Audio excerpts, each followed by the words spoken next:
الحمد للہ رب العالمین والعاقبۃ للمتقین والصلاة والسلام علی سیدنا محمد وعلی آلہ واصحابہ الاکرمین اجمعین۔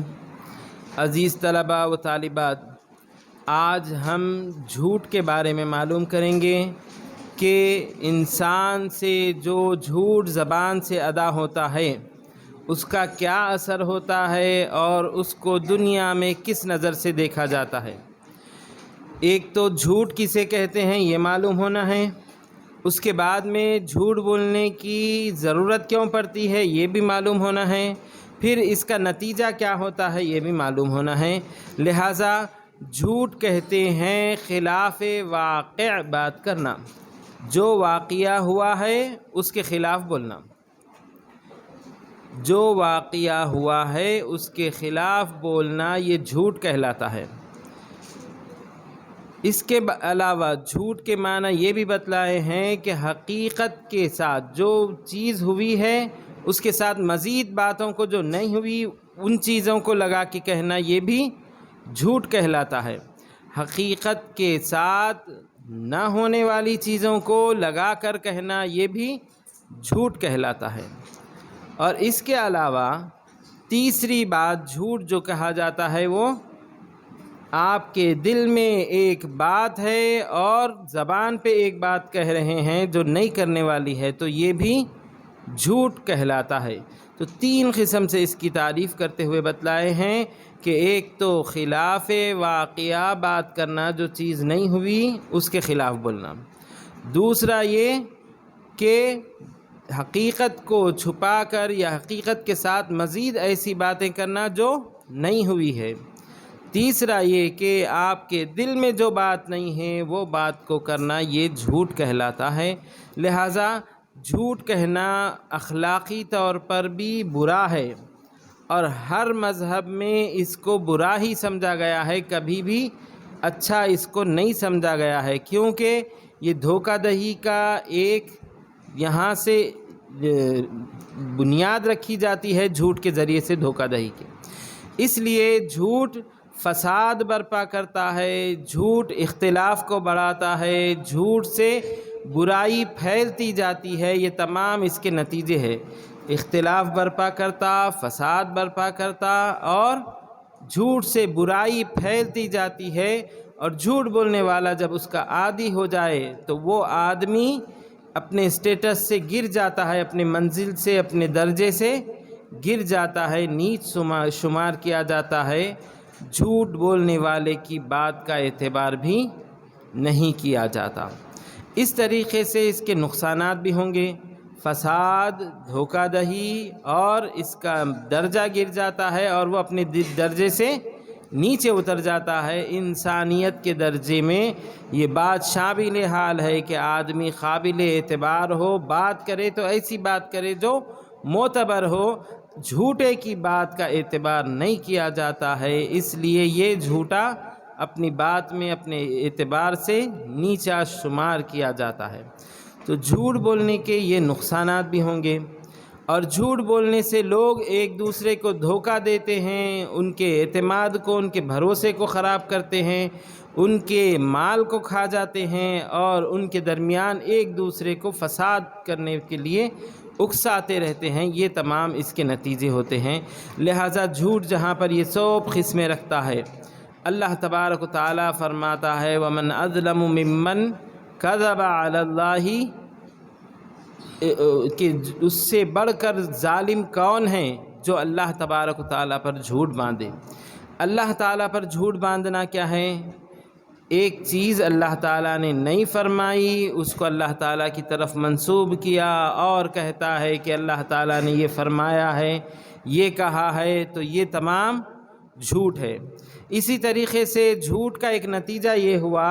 کہ جو آسمانی کتابیں اللہ تبارک و تعالیٰ نے لوگوں کو دی ہیں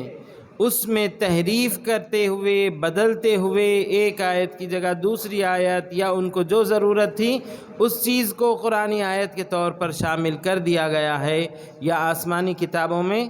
اللہ تعالیٰ کے فرمان کے طور پر شامل کر دیا گیا ہے، تو وہ جھوٹ کہلائے گا۔ اسی طریقے سے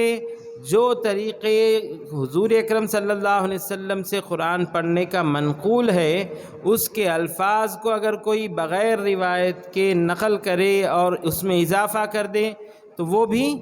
جھوٹ کہلائے گا۔ تو سب سے بڑا جھوٹ اور سب سے بڑا جھوٹ کا گناہ یہ ہے کہ اللہ تبارک و تعالیٰ کے متعلق جھوٹ کہے۔ جو اللہ تعالیٰ نے نہیں کیا وہ کہہ رہا ہے اللہ تعالیٰ کی طرف نسبت کر کے، تو یہ بھی جھوٹ۔ جو اللہ تعالیٰ نے نہیں فرمایا اس کو اللہ تعالیٰ کی طرف منسوب کر کے کہہ رہا ہے تو وہ بھی جھوٹ ہے، اور ایسے جھوٹ بولنے والوں کو اللہ تبارک و تعالیٰ جہنم میں ڈالنے والا ہے، کیونکہ یہ جھوٹ کی انتہا ہے کہ اللہ تبارک و تعالیٰ کے متعلق بندہ جھوٹ بولتے جائے۔ تو اس طریقے سے ایسے جھوٹوں پر لعنت بھی وارد ہوئی ہے، اور اللہ تبارک و تعالیٰ کی رحمت بھی ان کو شامل حال نہیں ہوں گی، اور پھر ان کے لیے سخت عذاب اللہ تبارک و تعالیٰ جہنم میں داخل کر کے دینے والا ہوگا۔ اسی جھوٹ میں یہ بات بھی شامل ہے کہ ایسے افراد جو پیغمبر نہ ہوتے ہوئے اپنے آپ کو پیغمبر کہلانے لگے، جھوٹا نبوت کا دعویٰ کرنے لگے، تو یہ بھی اللہ تبارک و تعالیٰ کے متعلق انہوں نے جھوٹ کہا ہے، تو ایسا جھوٹ بھی ان کے لیے قابل مذمت ہے۔ اور اسی طریقے سے اگر کوئی شخص یہ کہے کہ میرے پاس اللہ تعالیٰ کے احکام آئے ہیں یا وحی الہی آئی ہے، جبکہ اس کے پاس ایسا کچھ بھی نہیں آیا، تو یہ بھی اس کا جھوٹ کہنا ہوگا۔ تو یہ تمام جھوٹ، چاہے نبوت کا دعویٰ ہو یا کسی غیر کتاب کو اللہ تعالیٰ کی کتاب کہے، یا کسی اور کے قول کو اللہ تعالیٰ کا قول کہے، یا ایسی چیز جو اللہ تعالیٰ نے نہیں کی ہے اس کو اپنی طرف سے کر کے اللہ تعالیٰ کی طرف منسوب کرتا ہے، تو یہ سب سے بڑا گناہ ہے اور ظلم ہے۔ اللہ تبارک و تعالیٰ فرما رہا ہے وَمَنْ أَظْلَمُ مِمَّنْ افطرى علی اللہ کذبا، جو اللہ تعالیٰ پر جھوٹ گھڑا اور اللہ تعالیٰ کے اوپر جھوٹ گھڑتے ہوئے سچائی کا انکار کیا جب اس کے پاس سچائی آئی۔ اور اللہ تعالیٰ فرماتا ہے کیا جہنم تکبر کرنے والوں کا ٹھکانہ نہیں ہے۔ تو اس طریقے سے جھوٹے اللہ تعالیٰ کی طرف جھوٹ بولنے والوں کو یہ سزا بھی ہوں گی کہ اللہ تعالیٰ انہیں جہنم میں داخل کرے گا۔ تو اس طریقے سے ہم دیکھتے جائیں تو کئی افراد حضور اکرم صلی اللہ علیہ وسلم کے زمانے میں بھی اور آپ کے بعد بھی نبوت کے دعویٰ کرنے والے پیدا ہوئے۔ کوئی اپنے آپ کو عیسیٰ کہنے والا پیدا ہوا، کوئی اپنے آپ کو مہدی کا امام مہدی کہنے والا پیدا ہوا۔ اس طریقے سے جھوٹے دعوے کرنے والے دعوے دار بھی آئے، اور ان کے دعووں کی وجہ سے مخلوق اللہ تبارک و تعالیٰ کی خلقت بڑی تعداد میں ان کے پیچھے ان کو سچ سمجھتے ہوئے گمراہ ہوئی، اور ان کے دین الگ ہو گئے، ان کے دین میں فساد آ گیا۔ یہ بڑا فساد ہوا۔ چنانچہ حضور اکرم صلی اللہ علیہ وسلم کے زمانے میں ایک جھوٹا نبوت کا دعوے دار مسیلمہ کذاب رہا۔ وہ حضور اکرم صلی اللہ علیہ وسلم کی طرف پیغام لکھا، لیٹر لکھا، تو وہ کہنے لگا کہ من مسیلمتی رسول اللہ، مسیلمہ کی طرف سے جو اللہ کے رسول ہے، یہ بات کہی کہ پوری دنیا آدھی آدھی کر کے آدھی قریش کی ہے اور آدھی میری ہے، اور قریش نے ہم پر زیادتی کی ہے۔ اس طریقے کے کلمات وہ لکھ کر حضور اکرم صلی اللہ علیہ وسلم کی طرف بھیجا۔ حضور اکرم صلی اللہ علیہ وسلم نے فرمایا ان الارض للہ یورثها من یشاء، کہ تمام روئے زمین اللہ تبارک و تعالیٰ ہی کے لیے ہے، وہ جس کو چاہے اس کا وارث مالک مجازی بنا سکتا ہے۔ لہٰذا سرکار نے یہ بتلا دیا کہ تو جو دعویٰ کر رہا ہے زمین آدھی تیری ہے اور قریش نے تجھ پر زیادتی کی ہے، یہ جھوٹا دعویٰ ہے، اور جھوٹے دعوے نبوت سے بڑے بڑے فساد ہوتے گئے، اور مخلوق خدا بڑی تعداد میں گمراہ ہوتی گئی۔ لہٰذا حضرت ابو بکر صدیق رضی اللہ تعالیٰ عنہ کے زمانے میں آپ ایک لشکر تشکیل دیے، اور حضرت عمر رضی اللہ تعالیٰ عنہ کے ذریعے سے اس مسیلمہ کذاب کے خلاف جنگ بھی کیے اور اس کا خاتمہ بھی کیے۔ تو یہ بھی دنیاوی حکم میں ہے کہ اگر کوئی دعوے دار نبوت جھوٹا پیدا ہو رہا ہے تو اس کے خلاف حاکم اسلام جنگ بھی کرے گا اور جنگ کر کے اس کو اپنے کیفر کردار تک پہنچائے گا۔ یہ اللہ تبارک و تعالیٰ کی بنسبت جھوٹ بولنا۔ اس کے علاوہ حضور اکرم صلی اللہ علیہ وسلم نے یہ بھی فرمایا، من کذب علی متعمدا فلیتبوأ مقعدہ من النار، جو کوئی میرے اوپر جھوٹ باندھے تو وہ اپنا ٹھکانہ جہنم میں بنا رہا ہے۔ تو حضور اکرم صلی اللہ علیہ وسلم اور انبیاء علیہم السلام کے متعلق جھوٹ بولنا یہ بھی دین میں بھی فساد پیدا کرنے والا ہے اور لوگوں میں بھی انتشار پیدا کرنے والا ہے۔ اس لیے اس کو بھی بڑے گناہوں میں، بہت بڑے گناہوں میں شمار کیا گیا ہے کہ اس کی پاداش کیا ہوگی، اس کا نتیجہ کیا ہوگا۔ تو سرکار خود فرماتے ہیں کہ وہ اپنا ٹھکانہ جہنم میں بنا رہا ہے جو میرے اوپر جھوٹ بول رہا ہے۔ چنانچہ ہوا یہی کہ محدثین نے جو حدیث کے ذخیرے کو جمع کیا، اس میں بعض ایسے افراد آ گئے ہیں جن کے عقائد بھی صحیح نہیں، جو ایمان رکھنے والے بھی صحیح نہیں، اور وہ اپنی طرف سے باتوں کو گھڑ کر سنوار کر سرکار کی طرف نسبت کیے اور حدیث ہے کہہ کر ذکر کرنے لگے۔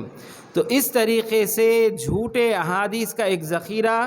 حدیث شریف میں آ گیا، اس کو علماء کرام نے اور محدثین کرام نے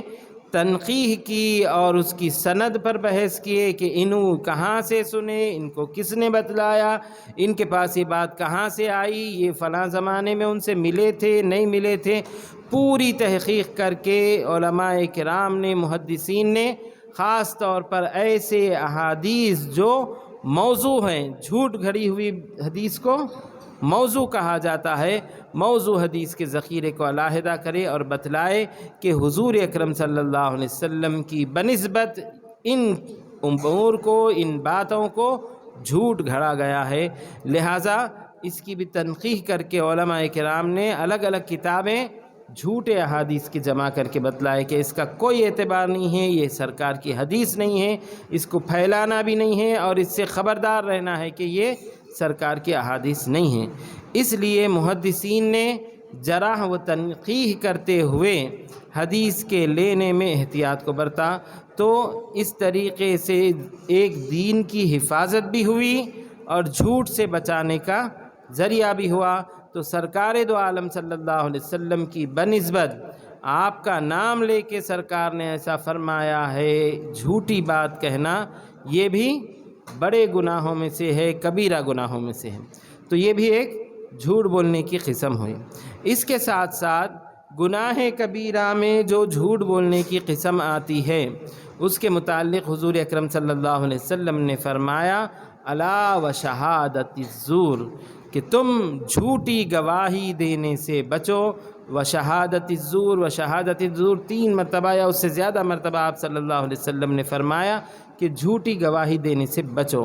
ہوتا یہ ہے کہ آدمی اپنی جائیداد، اپنے مال اور اپنی عزت، اپنے وقار، اپنے تکبر کو برقرار رکھنے کے لیے جھوٹے دعوے کرتا۔ اب دعویٰ جھوٹا کریں گا تو پھر اس کو حاکم عدالت، جج کے پاس جانا پڑے گا جو فیصلہ کرنے والا ہوگا، اور جج جو فیصلہ کریں گا وہ ایویڈنس کی بنیاد پر، گواہوں کی بنیاد پر کرے گا۔ گواہ آئے تو پھر اس گواہ کی گواہی لینے کے بعد جج کا فیصلہ اس پر صادر ہوگا۔ تو جو گواہی جج کے سامنے دی جاتی ہے وہ شہادت اگر صحیح ہے تو ٹھیک ہے، اچھی بات ہے، اگر وہ جھوٹی گواہی دے رہا ہے تو جھوٹی گواہی دینا گناہ کبیرہ، بڑے گناہوں میں اس کو شمار کیا گیا ہے۔ لہٰذا شہادت زور کہتے ہوئے حضور اکرم صلی اللہ علیہ وسلم نے جھوٹی گواہی کہہ کر اس کو بہت بڑے گناہوں میں شامل کیا، کیونکہ ایک تو زبانی طور پر جھوٹ بولنا ہے، ایک تو دعوے کرتے ہوئے جھوٹ بولنا ہے، اور اس کے بعد جب فیصلہ کیا جائے گا تو گواہوں کی گواہی پر کیا جائے گا، اور گواہ اگر جھوٹ بولتا ہے تو یہ فیصلہ غلط ہونے اور غلطی کی طرف جانے کا بڑا سبب بنتا ہے۔ اس لیے حضور اکرم صلی اللہ علیہ وسلم نے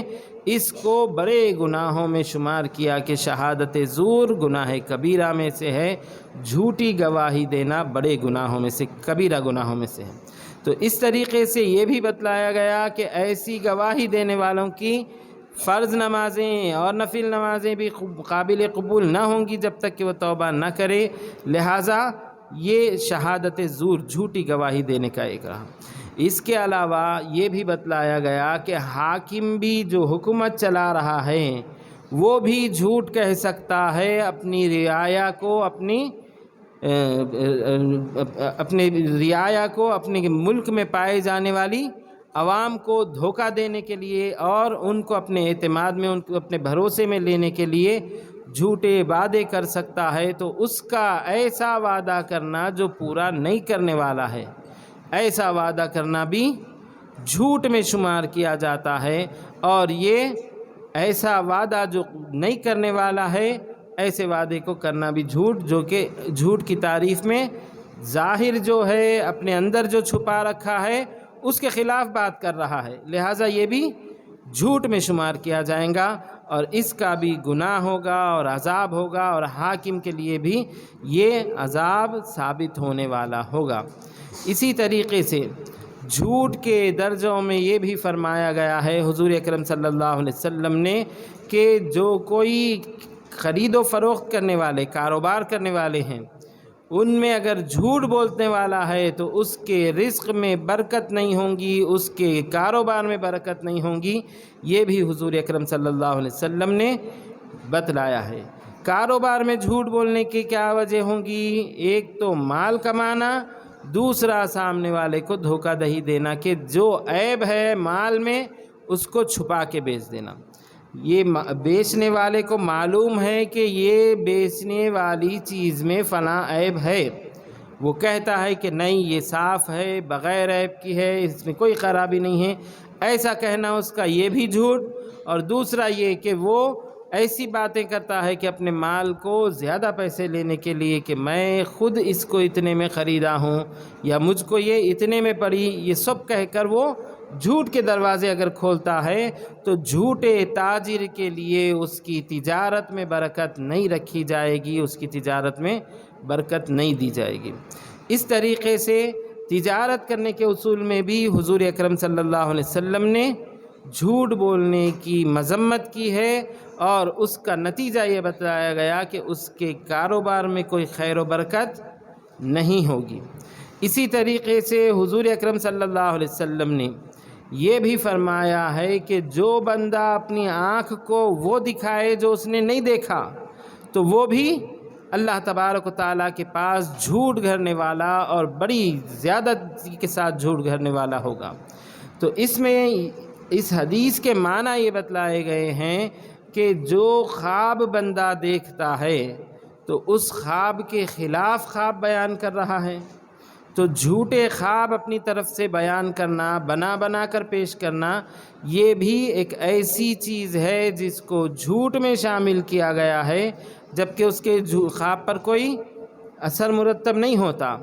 اور خواب سے کوئی بات ثابت ہوتی نہیں، مگر اپنے خواب کے بارے میں بھی جھوٹ بولنے سے حضور اکرم صلی اللہ علیہ وسلم نے منع فرمایا، اور اس کو افتراء کے نام سے ذکر کیا کہ سب سے بڑا گھڑنا یہ ہے کہ بندہ جو چیز نہیں دیکھا اس کو کہے کہ میں یہ دیکھا، یا اپنی آنکھ کو وہ دکھائے جو نہیں دیکھا، تو یہ اس کا جھوٹ گھڑنا ہے، یعنی خواب جو نہیں دیکھا وہ بیان کرنا میں خواب دیکھا بول کر، تو یہ بھی جھوٹ میں شمار ہوگا۔ چونکہ حدیث شریف میں آتا ہے کہ خواب نبوت کے حصوں میں سے 46واں حصہ ہے، خواب دیکھنا نبوت کے حصوں میں سے 46واں حصہ ہے، تو خواب اللہ تبارک و تعالیٰ کی طرف سے بھی ہوتا، شیطان کی طرف سے بھی ہوتا۔ اللہ تبارک و تعالیٰ کی طرف سے اگر کوئی اچھا خواب دیکھے تو وہ اس کے لیے بشارت ہے، خوشخبری ہے اللہ تبارک و تعالیٰ کی طرف سے، تو اس بارے میں اگر وہ غیر غلط بیان کر رہا ہے، جھوٹ بول رہا ہے، تو وہ بھی اللہ تعالیٰ کے متعلق جھوٹ گھڑنے والا ہوگا، لہٰذا اس کو بھی جھوٹ میں حضور اکرم صلی اللہ علیہ وسلم نے شامل کیا ہے۔ اس کے علاوہ کئی مواقع یہ ہوتے ہیں کہ آدمی اپنے کاروبار کے علاوہ مذاق میں جھوٹ بولتا ہے، یہ سب تو ہو گیا، اللہ تعالیٰ کے متعلق بھی بولیں گا اور حضور اکرم صلی اللہ علیہ وسلم کے متعلق بھی بولیں گا، عدالتوں میں جھوٹی گواہی بھی دیں گا، اور حاکم وقت بھی یہ ایسے وعدے کریں گا کہ میں تم کو یہ دوں گا، میں تمہارے لیے یہ سہولت فراہم کروں گا، جب یہ سہولت دوں گا تم کو یہ چیزیں دوں گا، مگر اس کی نیت یہ ہے کہ وہ نہیں دینے والا ہے، تو یہ بھی اس کا جھوٹے وعدے کرنا شمار کیا جائے گا۔ اور اسی طریقے سے تجارت میں بھی جھوٹ بولنے کا ایک شعبہ سرکار نے بتلا دیا ہے، اور اس کے ساتھ ساتھ یہ بھی ہے کہ کوئی خواب دیکھے تو اس میں بھی جھوٹ بولنے کے امکانات ہوتے ہیں، اور وہ بھی ایک گناہ کا عمل ہے۔ جھوٹ بولنا ان تمام محاذ پہ ناپسندیدہ، برا سمجھا گیا ہے۔ اس کے علاوہ حضور اکرم صلی اللہ علیہ وسلم نے یہ بھی فرمایا کہ منافق کی 4 علامتیں ہیں، بعض احادیث میں 3 علامتیں بتلائی گئی اور بعض احادیث میں 4 علامتیں بتلائی گئی، چنانچہ اس میں آپ صلی اللہ علیہ وسلم نے فرمایا منافق کی علامت یہ ہے کہ اذا حدث کذب، جب وہ بات کریں گا تو جھوٹ بولتا۔ جھوٹ بولنا مسلمان کی نہ شعار ہے، نہ اس کی پہچان ہے، نہ اس کی شناخت ہے، بلکہ یہ علامت ہے منافق کی۔ اگر کسی شخص میں یہ پائی جائے تو وہ منافقانہ کردار ادا کرنے والا ہوگا کہ بات کرے تو جھوٹ بولے۔ جھوٹ بولنا ایک اس کے درجے کو مسلمان ہونے سے گرا کر منافق ہونے کے درجے میں شامل کرنے والا ہو۔ دوسری بات سرکار نے منافق کی علامت میں بتلائی، اذا وعد اخلف، جب وعدہ کرتا ہے تو وعدہ خلافی کرتا ہے، وعدہ نبھاتا نہیں۔ اذا عاہد غدر، جب عہد کرتا ہے، معاہدہ کرتا ہے تو اس کو چھوڑ دیتا ہے۔ اور اسی طریقے سے یہ بھی بتلایا گیا کہ اذا اؤتمن خان، جب اس کو امین بنایا جائے، امانت دار بنایا جائے تو خیانت کرتا ہے۔ یہ تمام چیزیں منافق کی علامت میں ذکر کی گئی ہے، جس میں اہمیت کے ساتھ یہ بات شامل ہے کہ جو جھوٹ بولے وہ منافق ہوتا ہے اور منافقت کی علامت اس کے اندر پائی جاتی ہے۔ تو اس طریقے سے ایک مسلمان کے کردار کو سرکار نے صاف اور شفاف بتلایا کہ وہ دھوکہ دینے والا اور جھوٹ بولنے والا نہیں ہوتا، اور وعدہ خلافی کرنے والا نہیں ہوتا، اور جب عہد کرتا ہے تو پورا کرنے والا ہوتا، امانت رکھائی جائے تو اس کو حفاظت کرتے ہوئے اس کے مالک کی طرف ادا کرنے والا ہوتا ہے۔ یہ حضور اکرم صلی اللہ علیہ وسلم نے ایمان والوں کی علامت بھی بتلائی اور منافقوں کی علامت علیحدہ بتلاتے ہوئے ذکر کر دیا کہ جھوٹ بولنا منافقت کی علامتوں میں سے ایک علامت، ایک شناخت، ایک پہچان ہے۔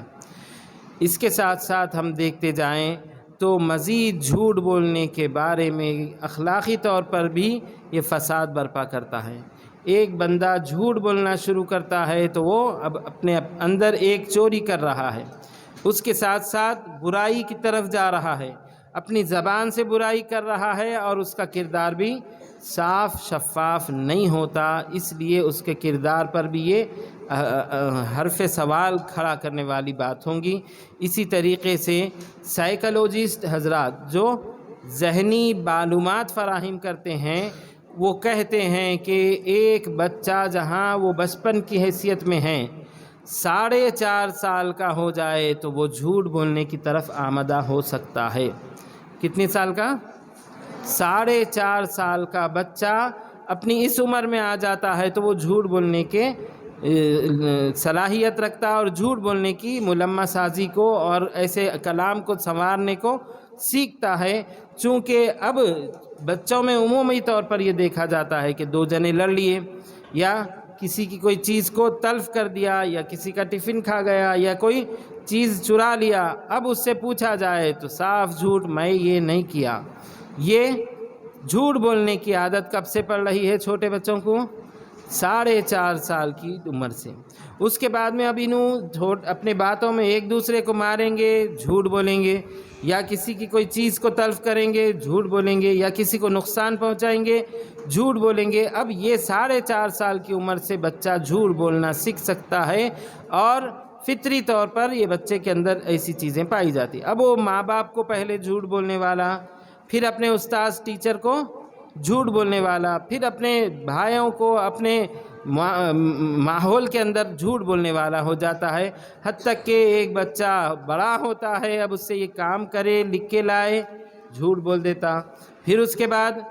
اس کے اور خواہشات بڑھ جائیں تو کوئی بچہ سگریٹ پینا شروع کر دیا،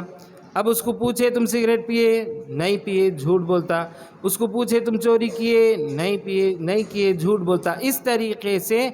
کم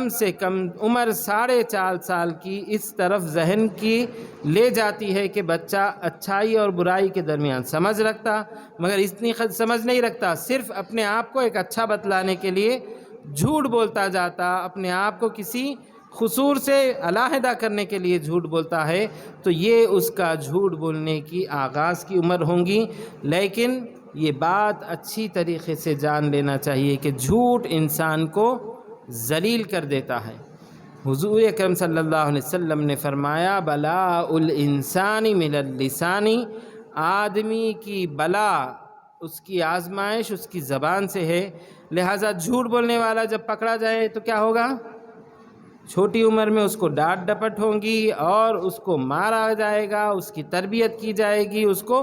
سدھارا جائے گا کہ اس طریقے کی باتیں نہ کرے۔ لہٰذا جھوٹ کے آغاز سے آدمی ذلیل ہوتا جاتا اور اپنے مرتبے سے گرتا جاتا اور نیچ ہوتا جاتا ہے۔ اس لیے زبان کے گناہوں میں سے اور زبان کی خرابی میں سے جھوٹ کو شمار کیا گیا ہے، لہٰذا جھوٹ بولنا بڑی بری بات ہے۔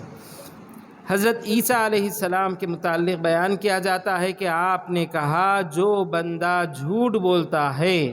اس کے چہرے سے رونق نورانیت چلی جاتی ہے،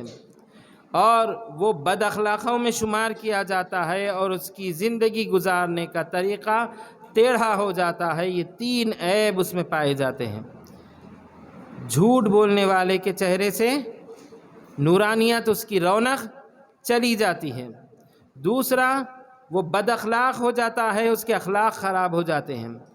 تیسرا، وہ ٹیڑھی زندگی گزارنے والا، ٹیڑھی راہ چلنے والا شمار کیا جاتا ہے، کیونکہ آدمی جب تک اس کی زبان سچ بولنے میں لڑکھڑاتی نہیں ہے، سچ بولنے والا رہتا ہے، وہ ہر محاذ پہ ڈٹ کر اور اپنی بات کو پختگی کے ساتھ کہتا ہے، بالکل ٹیلنٹ کے ساتھ کہتا ہے۔ اگر وہ جھوٹ بول رہا ہے تو اس کے دل میں بھی خلش پائی جاتی، اس کی زبان میں بھی لغزش اور اس کے الفاظ میں بھی اونچ نیچ پائی جاتی، اور اس کے دل میں بھی یہ بات کھٹکنے والی ہوتی ہے، اس کے چہرے پہ جھوٹ بولنے کے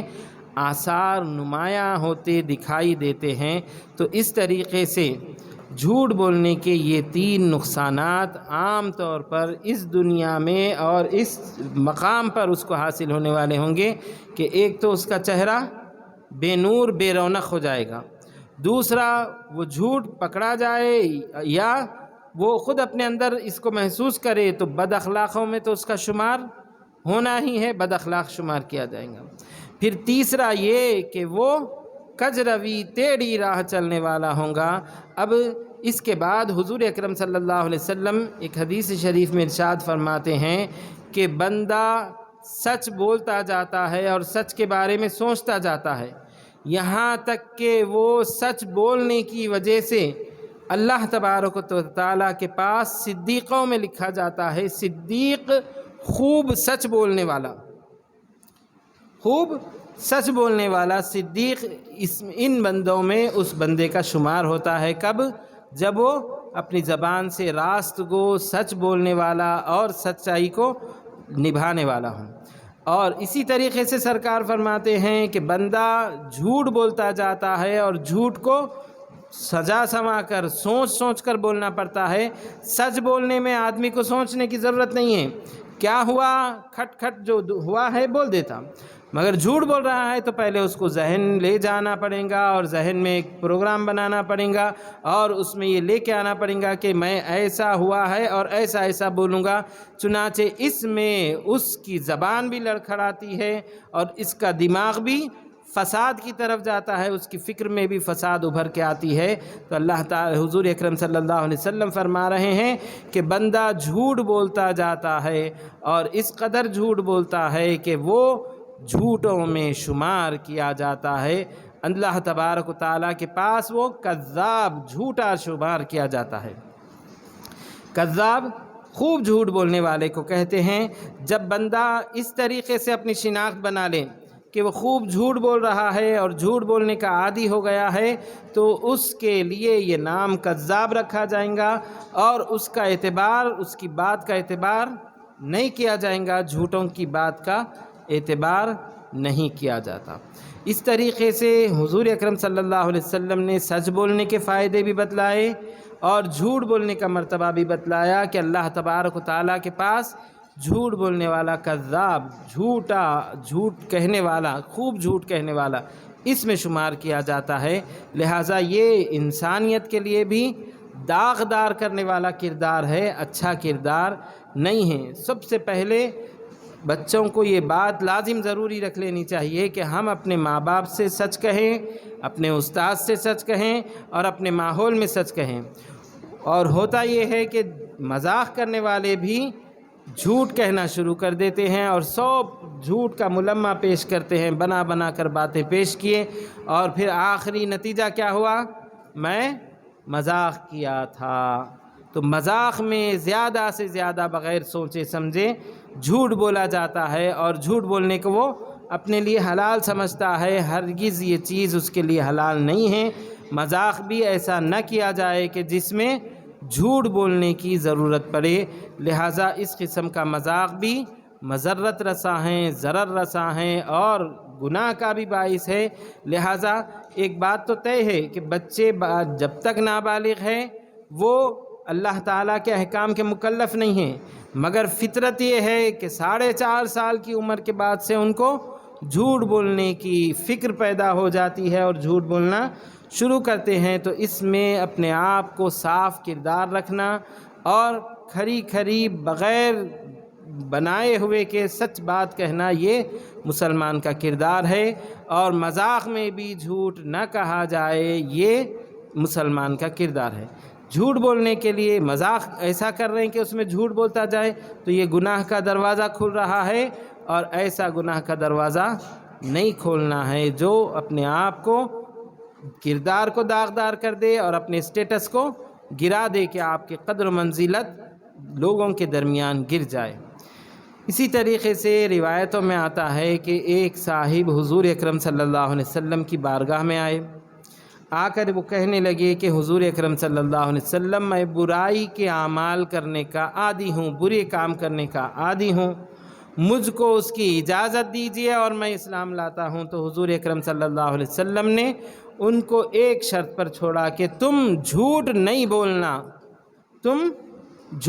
بولنا کہہ کر آپ صلی اللہ علیہ وسلم نے ان کو چھوڑا۔ لہٰذا وہ جاتے ہیں اور جا کر شام ہوئی تو یہ ارادہ کیے کہ میں شراب خانے میں جاؤں اور شراب پیوں، لہٰذا شراب خانے میں چلے گئے۔ جب جاتے ہیں تو پھر یہ بات آئی، ذہن میں خیال آیا کہ کل میں حضور اکرم صلی اللہ علیہ وسلم کے پاس جاؤں گا، آپ کے صحابہ آپ کے محفل میں بیٹھے ہوئے ہوں گے، حضور مجھ سے پوچھیں گے کہ کل تم شراب پیے کیا؟ میں جھوٹ تو نہیں کہوں گا، ہاں پیے کہوں گا، تو میرے لیے ایک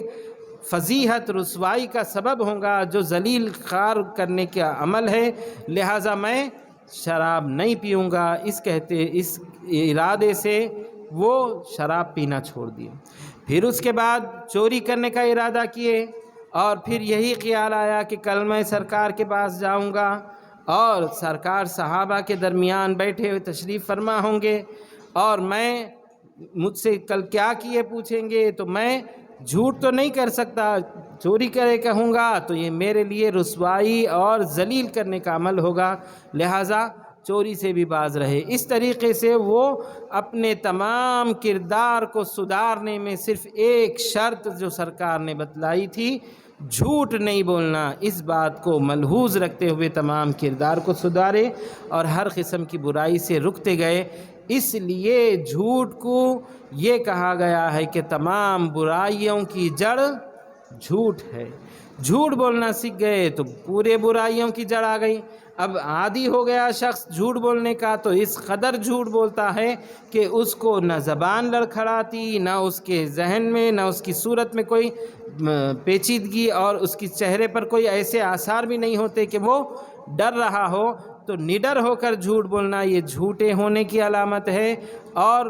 کثرت سے جھوٹ بولنا یہ بات نڈر بنا دیتی ہے۔ اس لیے مسلمان کو اپنا کردار صاف رکھنا اور جھوٹ جیسی برائی سے رکنا اور جھوٹ نہیں کہنا، یہ بات سب میں لازم اور ضروری ہے۔ اسی طریقے سے اللہ تعالیٰ کے متعلق جھوٹ بولنے کے بارے میں یہ بھی بتلایا گیا کہ اگر کوئی شخص یہ کہے کہ میں تمہارا معبود ہوں، تم میری پرستش کرو، میری پوجا کرو، تو اس طریقے سے کہنے والے بھی آتے گئے جاتے گئے، نتیجہ یہ ہوا کہ معبود حقیقی ایک اللہ تعالیٰ، اب اس کے علاوہ کتنے ہی معبود آ گئے ہیں، پھر ان کو پوجنے والے سب جھوٹ کی